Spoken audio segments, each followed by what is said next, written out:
দীর্ঘ ২-৩ বছর পর যথাসময়ে এবার বইমেলা শুরু হয়েছে। এই জন্য সবাই সঠিক টাইমে ফেব্রুয়ারি ১ তারিখ থেকেই বইমেলা দেখতে পাচ্ছে।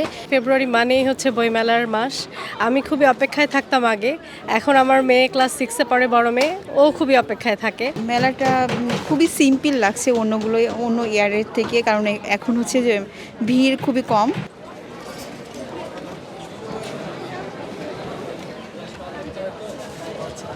এবার যেহেতু আমার মেয়ের জন্য মূলত কেনা, আর এখন ও সায়েন্স ফিকশনের দিকে খুব ঝুঁকছে।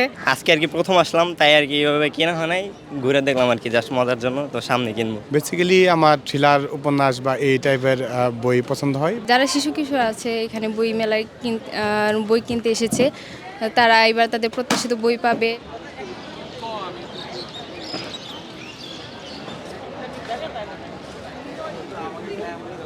দ্বিতীয় দিন অনুযায়ী আজকে মেলায় পাঠক সমাগম অনেক বেশি গত দিনের থেকে। প্রথম দিকে এটা বলা সম্ভব না বেচা কিনা আসলে কেমন হচ্ছে, কারণ একসময় ভালো হয়, একটা খারাপ হয়, এটাই নিয়ম। ক্রমাগতভাবে আগামীতে আরও বই বিক্রি বেশি হবে এবং পাঠকের সংখ্যা আরও বেশি হবে। এবার আশা করতেছি মানুষ আগের থেকে, গত বছরের থেকে আরও বেশি হবে। অনেক মানুষ আসবেন, দেখবেন, বই কিনবেন, সবাই বইমেলাটাকে উপভোগ করবেন।